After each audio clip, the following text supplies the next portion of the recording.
The millionaire was disguised as the driver, unnoticed and underestimated by everyone around him. But I was invisible in plain sight, caring for his daughters while their stepmother treated me like furniture that breathed. Little did I know that the quiet man behind the wheel carried a fortune worth millions. Investments in stocks and Bitcoin that could have bought entire city blocks. Maybe you're taking care of children whose parents never notice your efforts, or cleaning up while the house is quiet.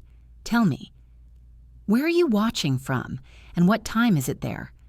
I promise, today's story will touch your heart. My name is Margaret, and I've been a nanny for 37 years. I've raised children who aren't mine, loved them fiercely, and watched them grow into strangers who barely remember my face. But this one changed everything I thought I knew about invisibility, about worth, and about the power that hides in plain sight. It was a Tuesday morning in Manhattan when I first saw him. The black sedan pulled up to the brownstone on East 72nd Street, its engine purring softly against the city's morning chaos. I was standing at the window, watching the rain streak down the glass, when he stepped out. Tall, maybe 60 years old, with silver hair and hands that looked too soft for someone who spent his days behind a steering wheel. He wore a simple navy jacket, nothing fancy, nothing that screamed wealth or importance. The girls, Emma, 8 years old, and Sophie, just 6, rushed down the marble steps with their school bags bouncing against their small backs. I'd packed their lunches that morning, just like every morning for the past 2 years. Peanut butter and jelly for Emma, turkey and cheese for Sophie, with little notes tucked inside that I wrote in my careful handwriting. Notes that said, "Have a wonderful day, and remember to share your smile." Their stepmother, Victoria, barely glanced up from her phone as they left. She was already dressed in her designer suit, her blonde hair pulled back in a way that cost more than my monthly salary. The girls called out, "Goodbye, Victoria," but she just waved without looking. They'd stopped calling her Mom months ago. I notice these things because when you're invisible, you see everything. The driver, I learned his name was David, helped the girls into the back seat with a gentleness that surprised me. Most drivers the family hired were brusque, impatient with children. But David buckled their seat belts himself, asked if they had everything they needed. Through the window, I saw him smile at something Sophie whispered to him. A real smile, not the polite ones people wear like masks. I didn't know then that this man owned assets worth over $50 million. Didn't know his investment portfolio included real estate across Manhattan, shares in Fortune 500 companies, and yes, even cryptocurrency that had multiplied his wealth beyond what most people could imagine. To me, he was just the new driver, the quiet man who picked up the girls every morning and brought them home every afternoon. But I got to know his schedule like my own heartbeat. 7:30 sharp for school drop-off, 3:15 for pickup. Some days he'd arrive early and wait in the car, reading what looked like financial newspapers. Other days, when Victoria had her charity luncheons or shopping appointments, he'd bring the girls home and wait while I got them settled, help them with homework, give them their snacks. The house itself told the story of money, old money mixed with new ambition, crystal chandeliers that caught the light just so, Persian rugs that cost more than most people's cars, and artwork that I recognized from magazines. Victoria had inherited the brownstone from her first husband, the girls' father, who died in a skiing accident when they were babies. She'd married their current stepfather, David's employer, I assumed, just 6 months later. I lived in the small apartment on the 4th floor, tucked away like a secret. My room had a narrow window that looked out over the courtyard, and some mornings I'd watch the sunrise paint the brick walls gold. I'd been hired through an agency that specialized in high-net-worth families, though I didn't understand what that meant until I saw the way Victoria wrote checks without glancing at the amounts. My routine was carved in stone. Up at 5:30 to start breakfast, fresh fruit cut into perfect pieces, organic oatmeal with honey, orange juice squeezed by hand because Victoria insisted processed juice was inappropriate for children of their caliber. By 6:30, I'd have the girls' uniforms pressed and hanging in their rooms, their shoes polished, their hair ribbons laid out on their dressers. Emma and Sophie shared a bathroom that was bigger than most people's bedrooms. Marble countertops, a bathtub with golden fixtures, towels so thick and soft they felt like clouds. But these little girls, with all their privilege, craved the same things every child wants: attention, affection, someone to really see them. Victoria treated them like accessories to her life, beautiful, well-dressed accessories that looked perfect in Christmas cards and charity gala photos. She dressed them in matching outfits that cost hundreds of dollars, but she never sat on the floor to play with them, never read them bedtime stories, never kissed their scraped knees or celebrated when they learned to tie their shoes. That was my job. All of it. I remember the first time Emma had a nightmare. It was maybe 3 weeks after I'd started working there. She came padding down the hall in her silk pajamas, tears streaming down her face, calling for her mother. Victoria's bedroom door stayed closed. I found Emma curled up on the living room sofa, shaking like a leaf. "I dreamed about Daddy," she whispered when I wrapped a blanket around her shoulders. "I dreamed he was calling for me, but I couldn't find him." I held her close, feeling how small and fragile she was. "Bad dreams can't hurt you, sweetheart," I told her, smoothing her hair, "but I can stay with you until the scary feelings go away." We sat there for an hour, her head on my shoulder while I hummed old lullabies my own grandmother had sung to me 50 years ago. When she finally fell asleep, I carried her back to her room and tucked her in, kissing her forehead the way Victoria never did. The next morning, Victoria asked why Emma looked tired. When I explained about the nightmare, she frowned and said, "Don't coddle her, Margaret. Children need to learn to handle their emotions independently. But how do you teach a 6-year-old to handle the grief of losing a parent they barely remember? How do you tell a child to be independent when all they want is to know they're loved?" I became their safe harbor in a house that felt more like a museum than a home. When Sophie skinned her knee in the courtyard, she ran to me, not to Victoria. When Emma struggled with her multiplication tables, it was my lap she climbed into for help with homework. They saved their drawings and stories and proud achievements for me because I was the one who celebrated them. David, the quiet driver, began to notice these small moments. I'd see him watching through the car window when I braided Sophie's hair before school, or when Emma showed me a perfect score on her spelling test. He never said anything, but sometimes he'd nod at me with what looked like approval. Victoria had her own routine that rarely intersected with the girls' needs. Tennis lessons on Tuesdays, lunch with the charity board on Wednesdays, shopping appointments that could last entire afternoons. She spoke about the girls to her friends like they were investments that required management rather than children who needed love. "Emma's getting into an excellent preparatory academy next year," she'd say during her phone calls, her voice carrying down the hallway. "The tuition is astronomical, but appearances matter in our social circle. And Sophie will follow the same path, of course. We're building their future." But she wasn't building their present. That fell to me. I taught them to make pancakes on Saturday mornings. Their small hands carefully measuring flour while I guided them. I showed them how to plant herbs in the courtyard garden, watching their faces light up when the first green shoots appeared. I was there for Emma's first loose tooth, Sophie's first successful bike ride, all the tiny milestones that Victoria missed because she was busy managing her image. The financial world that surrounded this family fascinated and intimidated me. I'd overhear Victoria's phone conversations about stock portfolios and real estate investments, numbers so large they seemed fictional. She'd mention Bitcoin like it was as common as grocery shopping, talk about dividend payments that exceeded my annual salary. But money, I learned, doesn't guarantee kindness.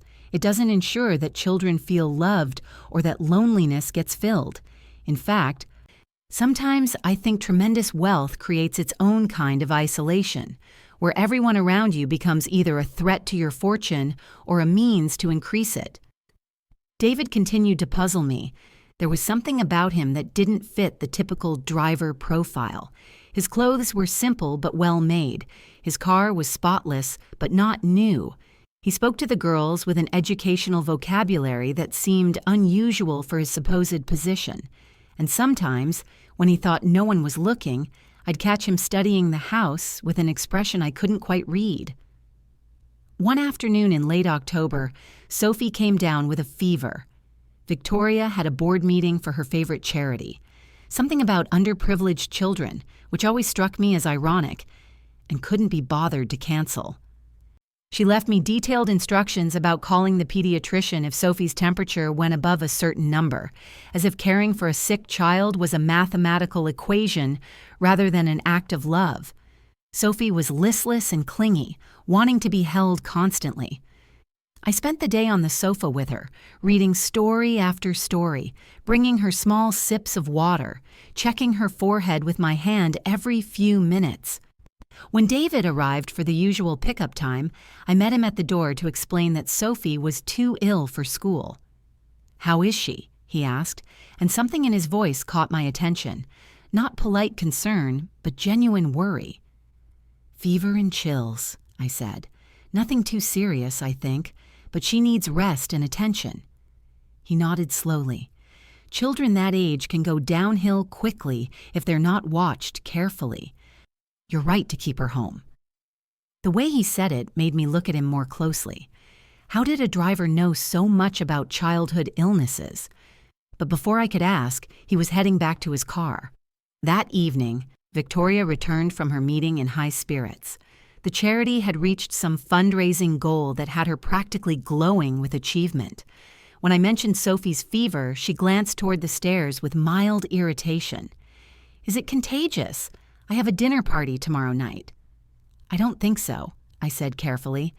"Just a common cold, probably." "Good. Make sure she's presentable by then. The Hendersons are bringing their children, and I want everything to look perfect." Sophie spent 2 more days recovering, most of it curled up next to me while I worked on small tasks around the house. She was at that sweet, vulnerable stage where she needed constant reassurance that she was going to be okay.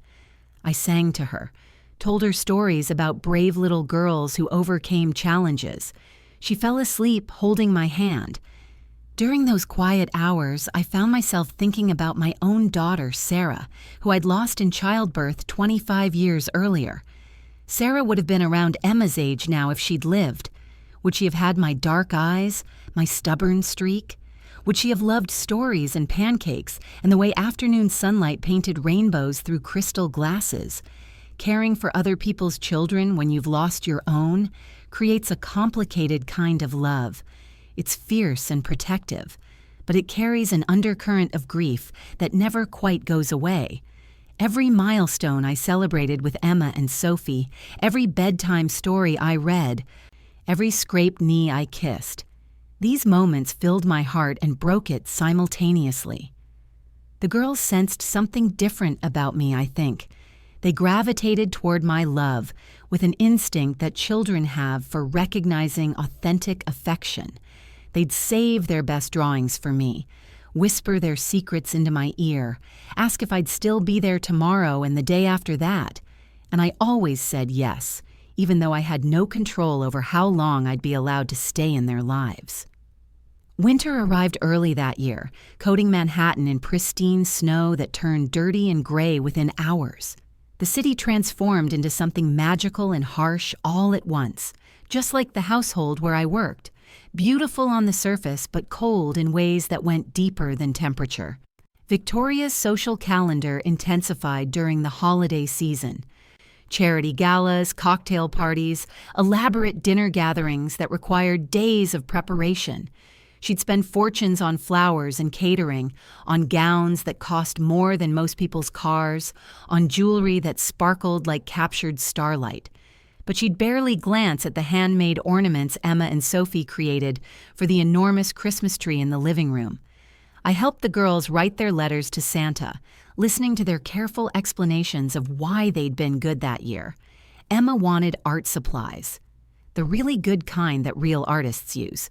Sophie asked for a dollhouse, but whispered that what she really wanted was for Victoria to play dolls with her just once.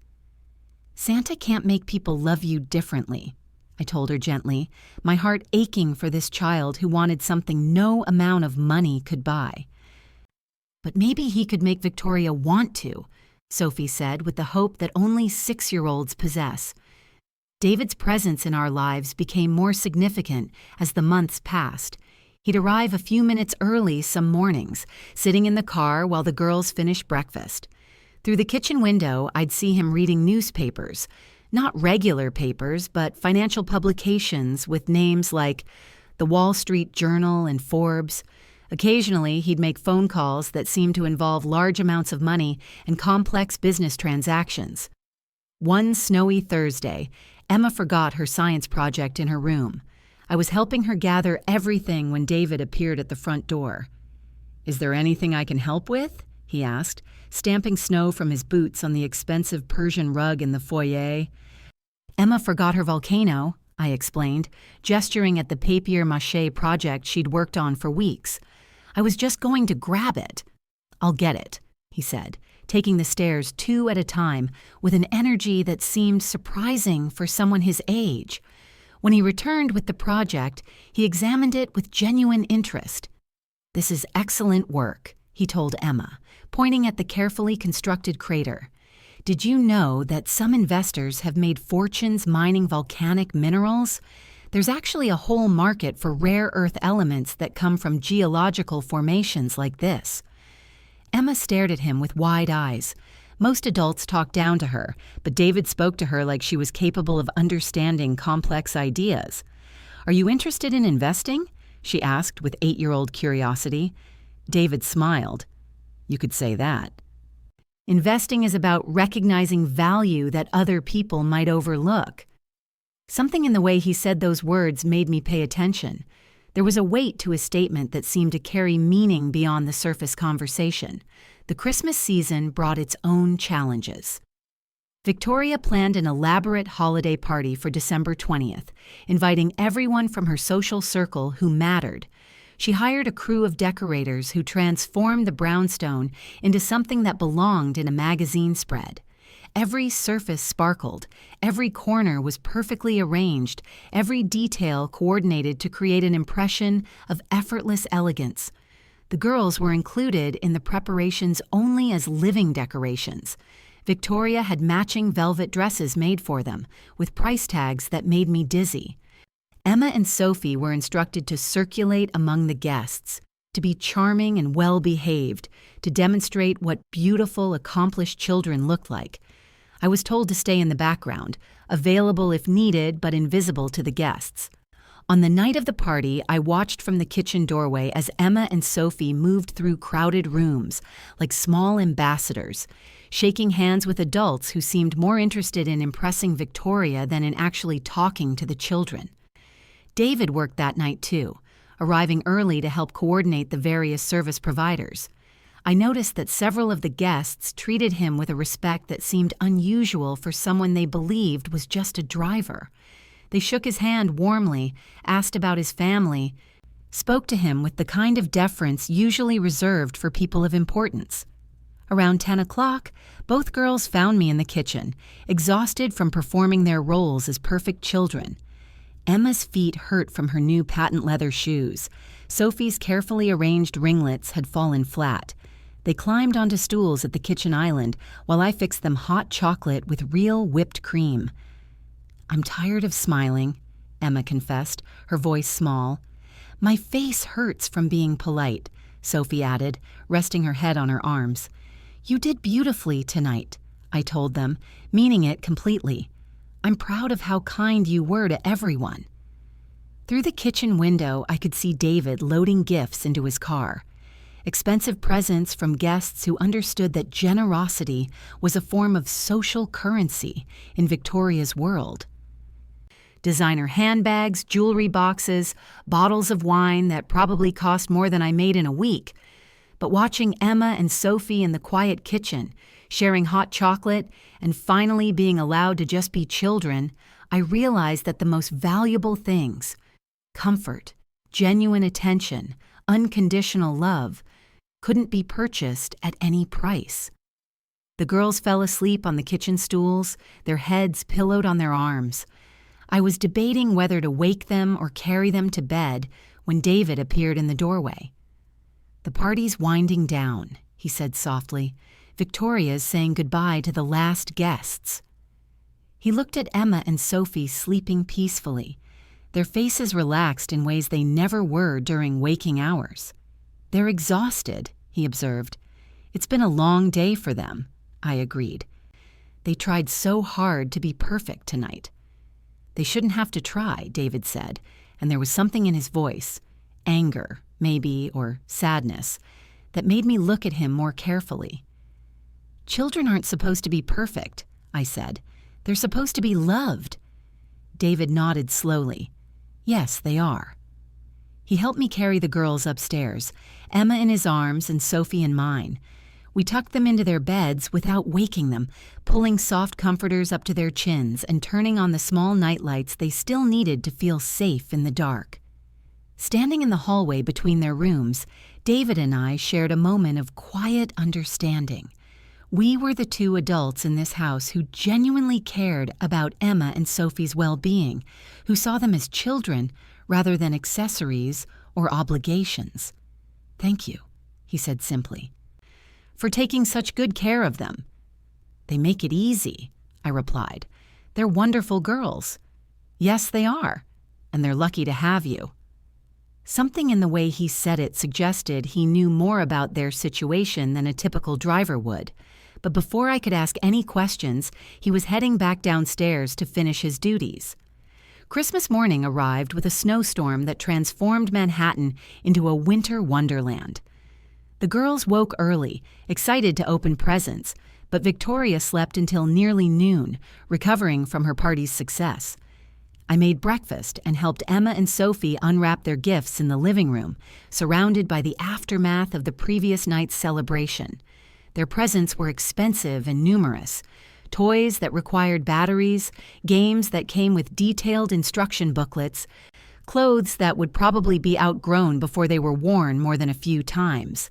But the gifts they seemed to treasure most were the simple things: a hand-knitted scarf I'd made for Emma, a small photo album of our adventures throughout the year that I'd put together for Sophie. David arrived mid-morning with a present for each girl: art supplies for Emma, just like she'd asked Santa for, and a beautifully crafted wooden dollhouse for Sophie. The gifts were thoughtful and personal, chosen by someone who actually listened when the girls talked about their interests. "How did you know exactly what they wanted?" I asked him, genuinely curious. "I pay attention," he said simply.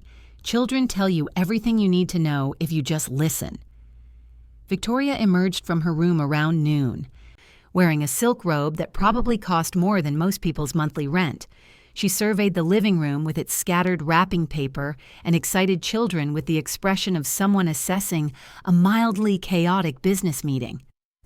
"Was Santa generous?" she asked, but she was already reaching for her phone to check messages rather than waiting for an answer. Emma and Sophie showed her their favorite presents, talking over each other in their excitement to share. Victoria nodded appropriately and made pleased sounds, but I could tell she wasn't really listening. Her attention was already focused on whatever social obligation or business matter awaited her attention. The rest of the holiday passed quietly. Victoria had plans for New Year's Eve that didn't include the girls, so I stayed home with Emma and Sophie. We made popcorn and watched movies, built elaborate blanket forts in the living room, played board games until they fell asleep on the sofa.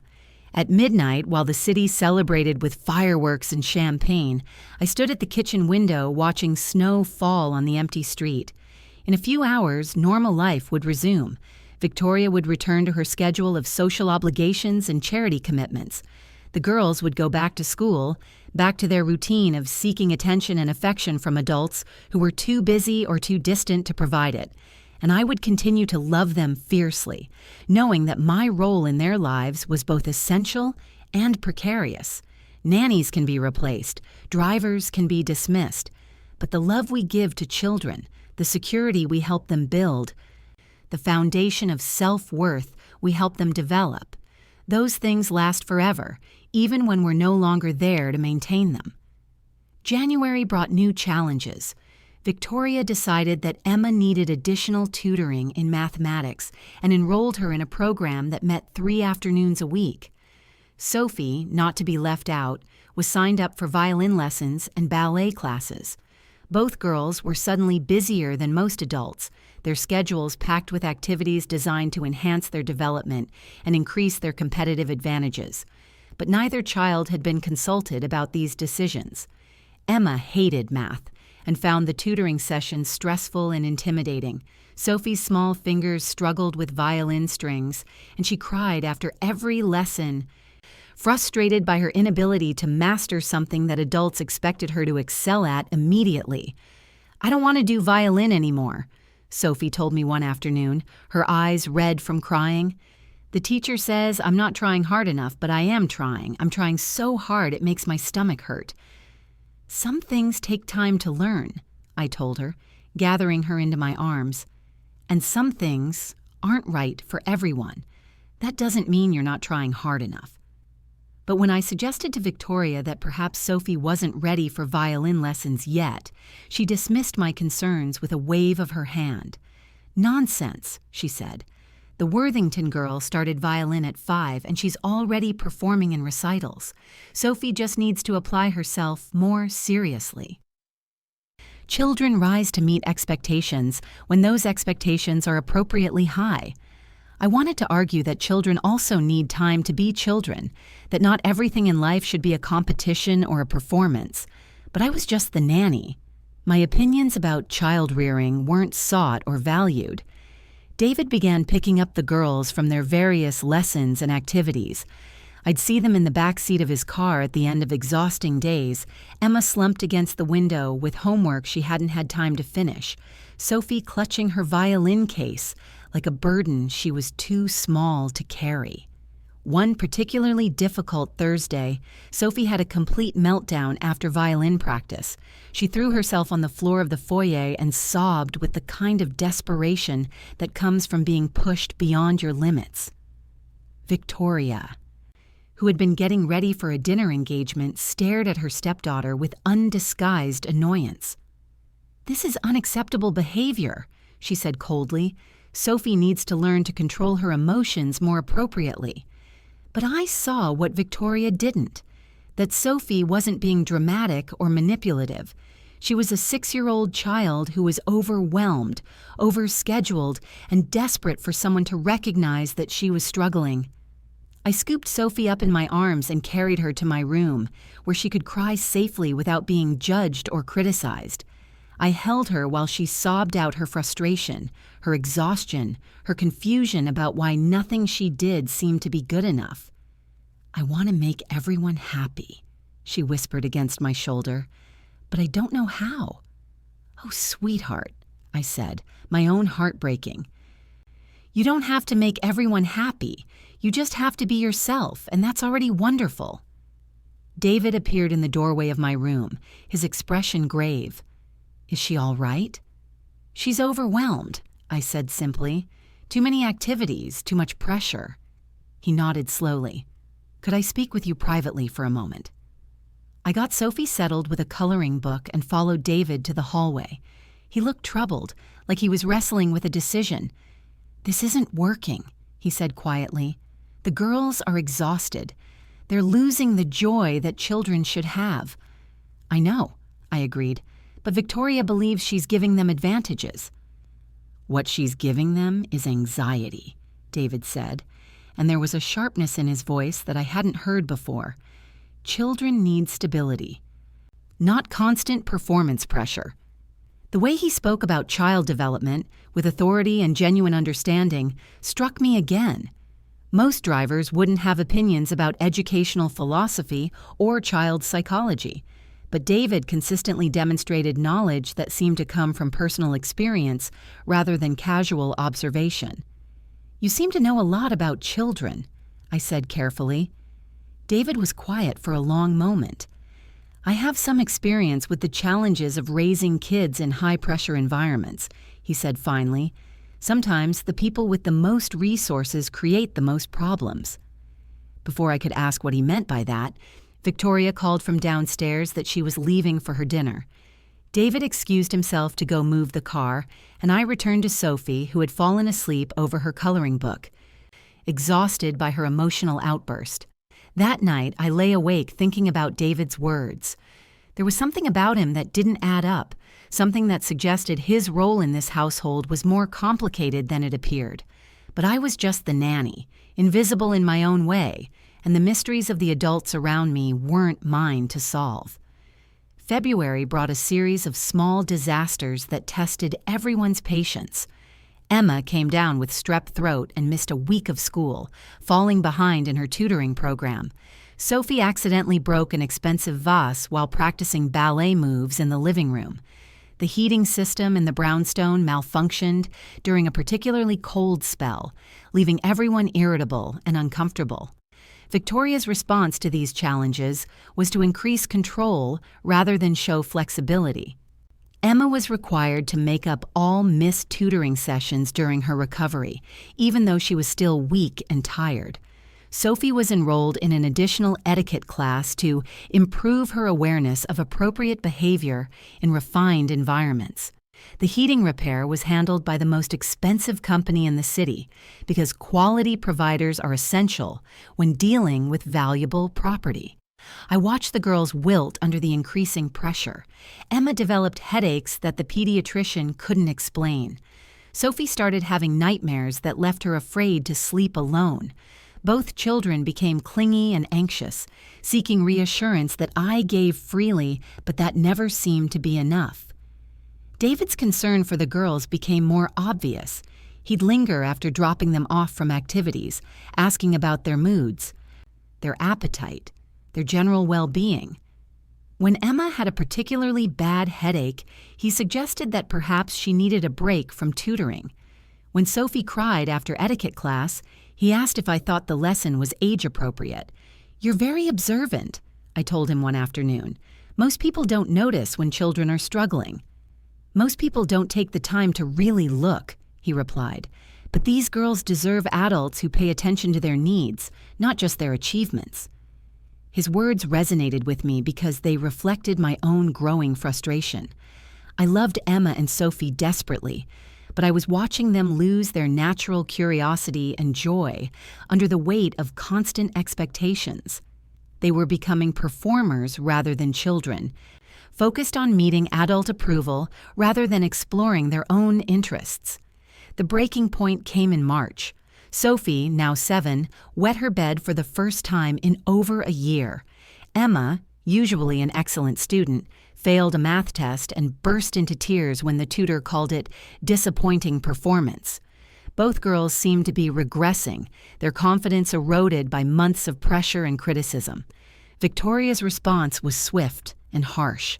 Sophie was restricted from television and treats until she could demonstrate appropriate maturity. Emma's tutoring sessions were increased and her free time eliminated until her grades improved. The punishments felt cruel to me, addressing symptoms rather than causes. "They're just children," I said to Victoria, risking her displeasure by speaking up. "Maybe they need more support and less pressure." Victoria fixed me with a cold stare. "Margaret, I appreciate your dedication to the girls, but you're not their parent. You're not qualified to make decisions about their development and discipline. Please confine yourself to the duties you were hired to perform." The dismissal stung, but what hurt more was watching Emma and Sophie absorb the message that their struggles were failures rather than normal responses to unrealistic expectations. They began to withdraw, to protect themselves by feeling less, risking less, hoping for less. David witnessed this conversation from the living room doorway. His face was grim, and I saw his hands clench into fists before he forced them to relax. After Victoria left for her afternoon appointment, he approached me in the kitchen. "She had no right to speak to you that way," he said quietly. "I overstepped," I replied, though I didn't really believe it. "I'm just the nanny." "You're not just anything," David said firmly. "You're the person who cares most about those girls' well-being. Your voice matters, even if she won't listen to it." Something in his tone made me look at him more carefully. "David, can I ask you something?" He nodded. What exactly is your role in this family? You seem to know more about child rearing than most drivers would. You pay attention to details that suggest you have experience with children. And sometimes the way you talk about the girls sounds more like a concerned relative than an employee." David was quiet for a long moment, staring out the kitchen window at the courtyard where Emma and Sophie sometimes played. When he spoke, his voice was careful, measured. "Let's just say that I have a vested interest in their happiness and well-being," he said, "and I'm grateful that someone with your experience and compassion is looking after them." It wasn't really an answer, but something in his expression warned me not to push further. There were layers to this household that I didn't understand, relationships and histories that weren't immediately visible, but I was learning to recognize the signs of adults who cared about children's welfare, and David definitely fell into that category. Spring arrived late that year, but when it came, it transformed the city into something magical. Central Park bloomed with cherry blossoms and daffodils, the courtyard behind our brownstone filled with the herbs I'd planted with the girls the previous year. Emma and Sophie seemed to revive with the warmer weather, spending more time outdoors and rediscovering some of their natural energy. Victoria, meanwhile, was planning the social event of her season, a charity luncheon that would raise money for children's literacy programs while showcasing her organizational skills and social connections. The irony wasn't lost on me that she was working to improve educational opportunities for underprivileged children, while her own stepdaughters struggled under academic pressure that was crushing their love of learning. The luncheon required weeks of preparation. Victoria hired event planners, florists, caterers, and publicity coordinators. She spent hours selecting the perfect venue, the ideal menu, the most impressive guest list. The amount of money being spent on a single afternoon event could have funded college educations for several children. Emma and Sophie were expected to attend the luncheon as examples of Victoria's commitment to child welfare. They would wear matching designer outfits, sit quietly during speeches about educational inequality, and smile appropriately when introduced to important donors. Once again, they were being asked to perform rather than simply exist. "I don't want to go to the lunch," Emma told me while I helped her with homework. "All those people stare at us and ask questions about school and activities. It feels like a test I don't know how to pass." "I know, sweetheart," I said gently. "But sometimes we have to do things that feel uncomfortable because they're important to the people we love." "Does Victoria love us?" Sophie asked from her spot at the kitchen table where she was coloring. The question caught me off guard with its directness and innocence. I chose my words carefully. "Victoria cares about your future and wants good things for you. Sometimes adults show love in ways that are hard for children to understand." It wasn't quite an answer, and I think Sophie knew it. But she nodded and returned to her coloring, accepting the complexity of adult emotions in the way that children learn to do when the adults around them are inconsistent or confusing. David's role in preparing for the luncheon was minimal. He would drive Victoria to and from the event, help coordinate arrival times for important guests, be available for any transportation needs that arose. But I noticed he was paying closer attention than usual to the details, asking questions about timing and logistics that seemed more thorough than necessary for a driver. The week before the luncheon, Victoria received devastating news. The wife of one of the event's major donors had been spreading rumors about Victoria's parenting, suggesting that she was cold and distant with her stepdaughters, that she prioritized social obligations over family responsibilities. The rumors weren't entirely untrue, which made them more damaging than obvious lies would have been. Several prominent families withdrew their support from the luncheon. The guest list shrank from 200 to fewer than 50. What was supposed to be Victoria's triumph became a social embarrassment that threatened her reputation in the charity community. Victoria's response was to blame everyone around her. The event planners hadn't done enough publicity. The venue coordinator had failed to secure the right attendees, and somehow, impossibly, the problems were connected to my influence on the children. "The girls have been talking to people about our household," she announced during a tense family meeting. "Someone has been encouraging them to complain about their activities and responsibilities. Someone has been undermining my authority and creating negative impressions about our family." Emma and Sophie sat on the sofa looking bewildered and frightened. They hadn't talked to anyone about anything. They were too young to understand the social politics surrounding the luncheon, too innocent to realize that their casual comments about being tired or stressed could be interpreted as criticism of Victoria's parenting. But Victoria needed someone to blame, and I was the most convenient target. "I think Margaret has overstepped her boundaries," Victoria continued, her voice getting colder. "I think she's been encouraging inappropriate attitudes and behaviors in the children. I think she's forgotten her place in this household." "That's not true," Emma said bravely, her small voice shaking but determined. "Margaret takes good care of us. She's nice to us when we're sad." "Victoria," David interrupted, speaking for the first time since the meeting began. "I don't think Margaret has done anything inappropriate. The children seem happy and well cared for.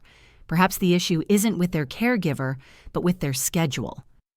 Victoria turned on him with fury that seemed disproportionate to his mild comment. "I don't recall asking for your opinion about household management, David. You're here to drive, not to comment on child-rearing decisions." But David didn't back down the way most employees would have.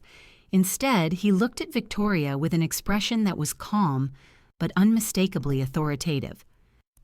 "Actually, Victoria, I think we need to have a more comprehensive conversation about what's best for Emma and Sophie," he said quietly, "and I think that conversation is long overdue." Something in his tone made the room go very still. Victoria stared at him with confusion and growing anger. But underneath those emotions, I detected something else: fear. "What exactly are you suggesting?" she asked, her voice tight. David stood up slowly, his presence seeming to fill the room in a way it never had before. "I'm suggesting that it's time for honesty about who makes decisions regarding these children's welfare." "I make those decisions," Victoria said, but her voice lacked its usual confidence. "No," David said simply, "you don't." The words hung in the air like a challenge or a revelation. Emma and Sophie looked between the adults with wide eyes, sensing tension they couldn't understand. I felt my own confusion deepening. What was David talking about? How could a driver override a parent's authority? But even as I wondered, pieces began falling into place in my mind. David's knowledge about children.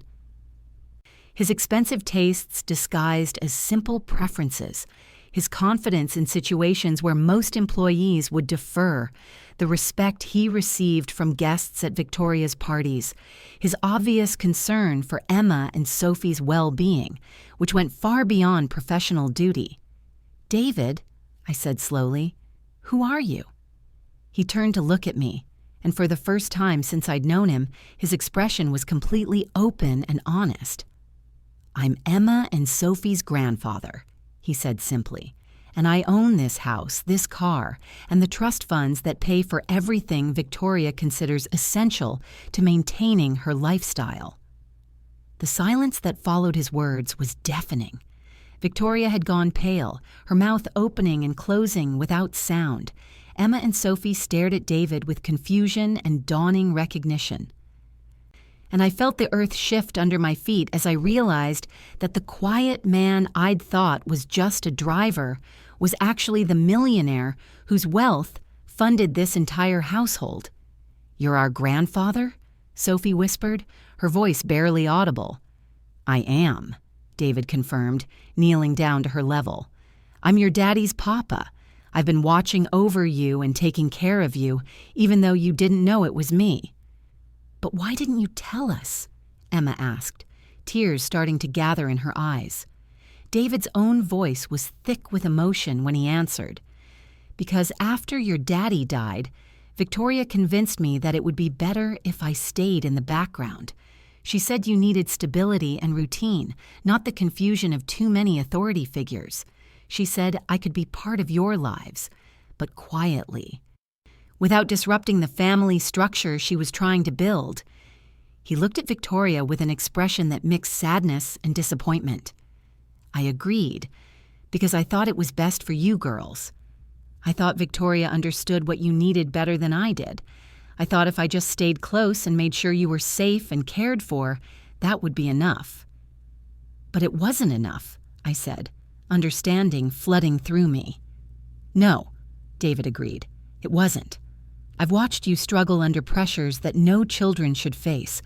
I've seen you lose your joy and confidence because someone who should protect you has instead used you as tools to advance her own social status. And I've watched Margaret love you and care for you and advocate for you while being treated as if her opinions and observations don't matter. Victoria found her voice at last. You had no right to deceive me, she said, but the words sounded hollow. You agreed to our arrangement. You can't just change the rules now. I'm not changing the rules, David replied calmly. I'm remembering that they were never your rules to make. Emma and Sophie are my family. This is my house, and their well-being is my responsibility, not your social project. The implications of his revelation hit me like a wave. The quiet driver who had witnessed every small kindness I'd shown the girls, every gentle correction I'd offered, every time I'd put their emotional needs ahead of Victoria's social requirements, all of this had been observed and evaluated by someone with the power to make real changes in their lives. What happens now? I asked, hardly daring to hope. David smiled at me, and for the first time I saw real warmth and gratitude in his expression. Now we make some changes, starting with the fact that Emma and Sophie will have age-appropriate schedules that include time for play, rest, and being children. They'll continue their education, but at a pace that challenges them without overwhelming them. And Margaret? Victoria asked, her voice sharp with anger and fear. Margaret has shown more genuine care for these children than anyone else in their lives, David said firmly. She'll continue in her role, but with the respect and authority that position deserves. Her input about the girls' needs will be valued and considered in all decisions about their welfare. Emma ran to David and wrapped her arms around his waist. Are you really our grandpa? Are you going to stay with us now? I'm really your grandpa, he confirmed, lifting her into his arms, and I'm never going far away from you again, I promise. Sophie joined the embrace, and for the first time since I'd known these children, I saw them connected to someone whose love for them was unconditional and obvious. They fit into David's arms like they belonged there, like they'd been waiting their whole lives for permission to trust that he would keep them safe. Victoria stood frozen in the middle of the room, her carefully constructed world crumbling around her. The power she'd wielded through manipulation and control had evaporated the moment David revealed his true identity. She was still the girls' stepmother, but she was no longer their primary authority figure. This changes everything, she said, and I could hear desperation creeping into her voice. Yes, David agreed. It does. Over the following days, the household dynamics shifted completely. Victoria's charity luncheon was quietly canceled. The social embarrassment she'd feared became irrelevant compared to the larger rearrangement of her life. She spent most of her time in phone conversations with lawyers and financial advisors, trying to understand the implications of David's revelation. Emma and Sophie bloomed like flowers finally given proper sunlight. Their tutoring was reduced to reasonable levels. Sophie was allowed to quit violin lessons, though she chose to continue ballet because she actually enjoyed it. Emma's art supplies were increased, and she was enrolled in a weekend painting class that she attended because she wanted to, not because someone else thought it would enhance her college applications. David moved from his previous apartment into one of the guest bedrooms, taking an active role in the girls' daily lives. He helped with homework, read bedtime stories, attended school events that Victoria had always considered beneath her notice. He brought decades of business experience to bear on the simple but important work of raising children who felt loved and secure. And me? For the first time in my career as a nanny, I felt truly valued. David included me in decisions about the girls' schedules and activities. He asked for my observations about their moods and development. He treated my years of experience caring for children as expertise, rather than just service. Most importantly, he understood that my love for Emma and Sophie was real and precious, not something to be dismissed or taken for granted. The spring luncheon that Victoria had planned became a small family gathering instead. David arranged for a picnic in Central Park, complete with sandwiches I helped the girls make and games that focused on fun rather than performance. Emma brought her art supplies and painted pictures of the ducks on the pond.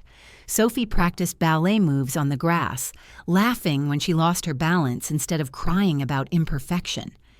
Victoria attended reluctantly, clearly struggling to adjust to her diminished role in the family hierarchy.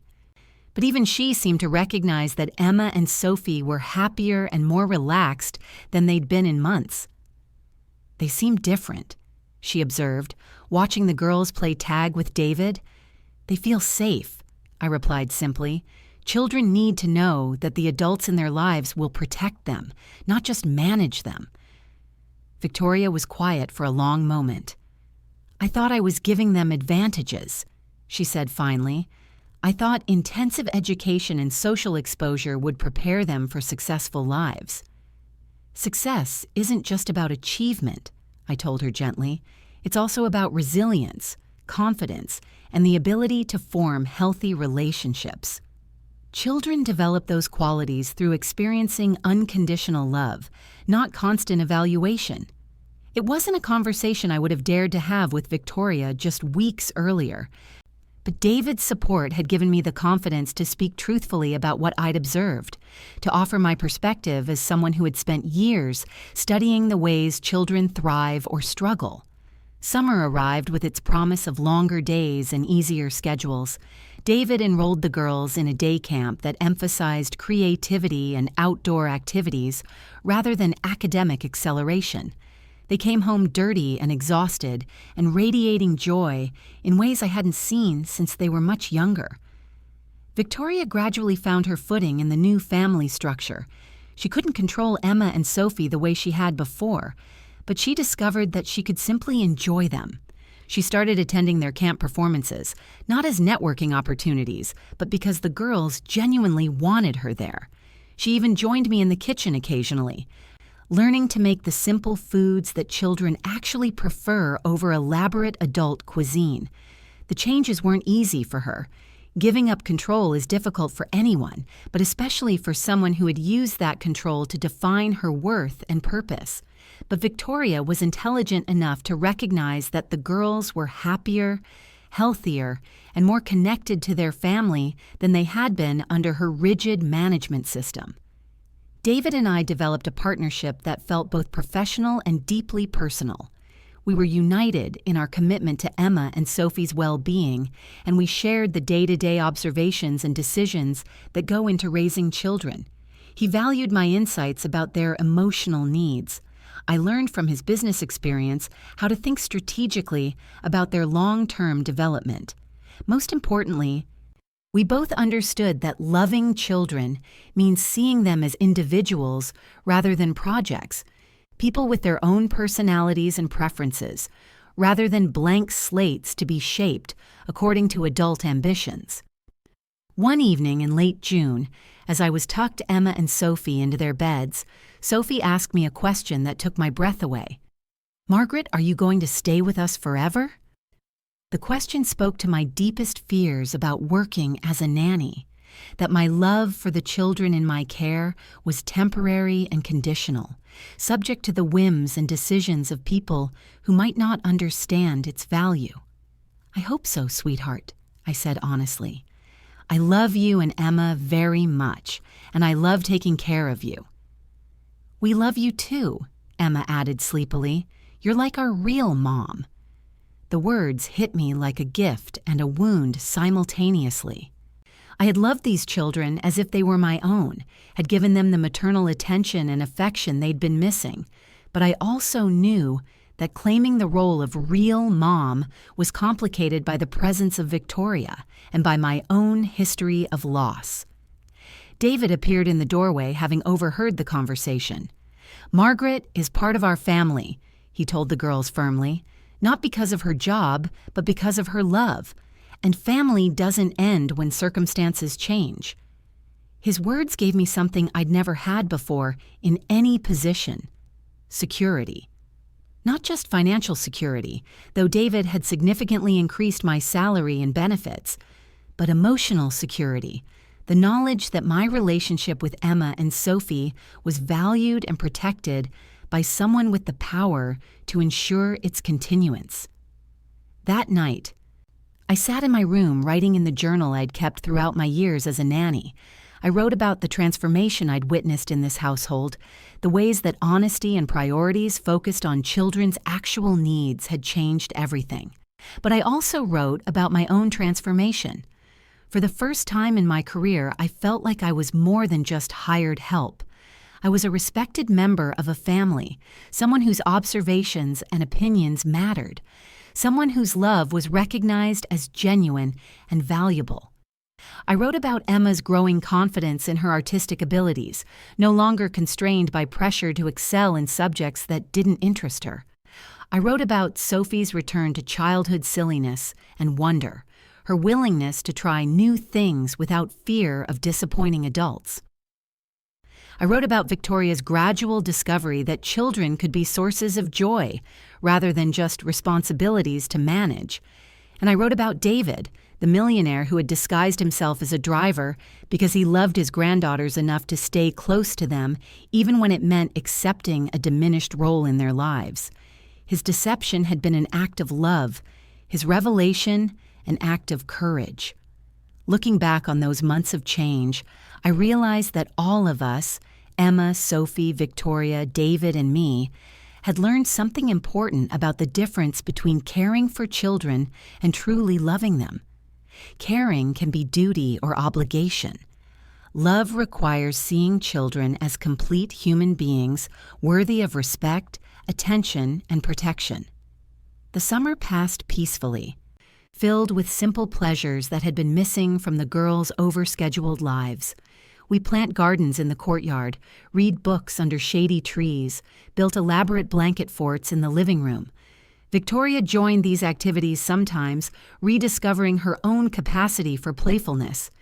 David shared stories about Emma and Sophie's father, helping them understand their heritage and family history.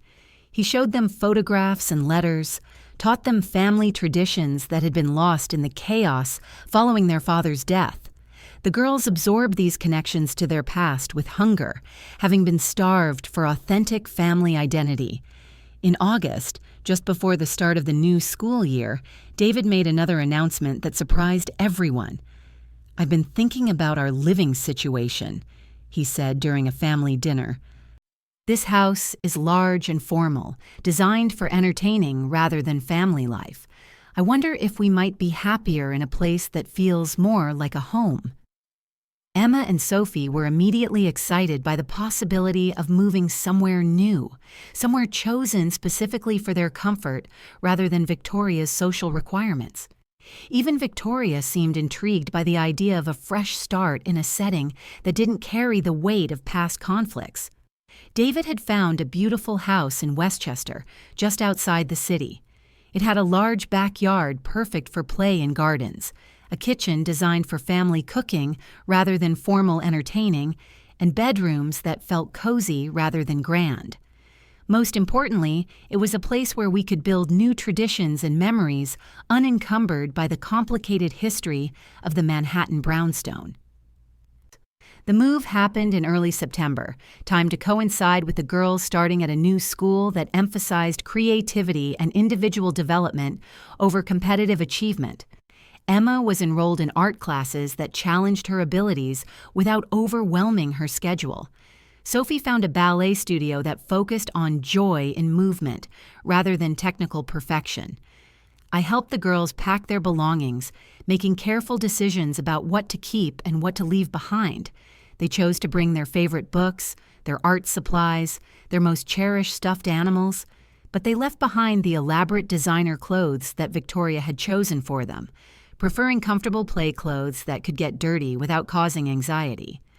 Victoria packed her own belongings with similar selectivity, choosing to keep items that brought her genuine pleasure rather than those that simply projected wealth or status. She was learning to define her identity through relationships and personal satisfaction rather than external validation. David, meanwhile, was energized by the prospect of creating a home environment designed around family needs rather than business entertaining. His years of experience managing assets and investments were now focused on the more important work of managing a household where children could thrive. The new house welcomed us with warmth and possibility. Large windows filled every room with natural light. The kitchen had space for multiple people to cook together. The backyard stretched out like a promise of adventures to come. Emma and Sophie adapted to their new environment with the resilience that children possess when they feel secure and loved. They made friends at their new school quickly, bringing home stories about teachers who encouraged questions and classmates who valued kindness over competition. Victoria found her role in this new setting gradually. Without the pressure of maintaining a certain social image, she discovered that she actually enjoyed simple domestic activities like cooking and gardening. She enrolled in classes herself, photography, cooking, even pottery, pursuing interests that had been abandoned during her years of social climbing. David and I established routines that balanced structure with flexibility. The girls had responsibilities and expectations, but also time for unstructured play and exploration. Homework was completed in the kitchen while I prepared dinner, creating natural opportunities for help and encouragement. Bedtimes included stories and conversations that helped them process their daily experiences. Most remarkably, Victoria began to participate in these routines, not as a supervisor, but as a family member. She read bedtime stories sometimes, helped with homework when the girls asked, joined our weekend adventures to museums and parks. She was learning to be a stepmother rather than trying to be a perfect parent. One October evening, while I was cleaning up after dinner, Victoria approached me with an expression I'd never seen before, humble and genuinely apologetic. "Margaret," she said quietly, "I owe you an apology. Actually, I owe you many apologies." I paused in my dishwashing, surprised by her tone. "I treated you badly," she continued. "I dismissed your concerns about the girls. I ignored your expertise and experience. I made you feel invisible and unvalued when you were the person who cared most about their well-being." Her words touched something deep in my heart, the part that had been wounded by years of being treated as if my love and dedication were just part of the service I provided rather than genuine emotion that deserved recognition. "I was threatened by how much they loved you," Victoria admitted. "I wanted to be the most important woman in their lives, but I didn't know how to earn that position. It seemed easier to diminish your importance than to increase my own." "Children have room in their hearts for many people," I told her gently. "Love multiplies rather than divides when it's genuine." "I'm learning that," Victoria said, "and I'm learning that the best thing I can do for Emma and Sophie is to support all the relationships that make them feel loved and secure, including their relationship with you." Her apology felt like a gift, not because I needed her validation, but because it represented her growth into someone capable of putting the children's needs ahead of her own insecurities. That transformation benefited all of us, but especially Emma and Sophie, who no longer had to navigate adult conflicts and jealousies. Winter in our new home was magical. We decorated for Christmas together, each person contributing ideas and traditions from their own background. Emma and Sophie made ornaments in art class that we hung prominently on the tree. David shared stories about holidays he'd celebrated with their father when he was their age. Victoria contributed elegant touches that enhanced the warmth without overwhelming the family focus. I stood in the living room on Christmas Eve, watching Emma and Sophie play quietly near the fireplace, while David read and Victoria worked on a photo album she was creating for the girls. The scene felt peaceful and complete in ways that all our Manhattan wealth had never achieved. These children, who had once been overscheduled and overpressured, were now simply loved. They were allowed to be children, curious, playful, sometimes challenging, always growing. They felt secure enough to take risks, to fail without devastation, to succeed without the pressure of constant achievement. David caught my eye from across the room and smiled, a smile that contained gratitude and recognition for what we'd all built together. Victoria looked up from her photo album and nodded at me with warmth that would have been unimaginable just months earlier. When I tucked Emma and Sophie into their beds that night, Sophie asked me again if I was going to stay forever. "Yes, sweetheart," I said with complete confidence. "I'm not going anywhere. This is my family too." Emma reached for my hand in the dark. "We're lucky to have you, Margaret." "I'm the lucky one," I replied, meaning it completely. As I write this, 3 years have passed since David revealed his true identity and transformed our family dynamics. Emma is now 11, passionate about her art and confident in her abilities. Sophie, at 9, has found her own interests in dance and science, pursing both with joy rather than pressure. Victoria has become genuinely devoted to the girls, focused on their happiness rather than their achievements. She volunteers at their school, participates in their activities, and provides them with stability and affection. David continues to be a loving grandfather who balances wisdom with playfulness, who provides security without control. And me?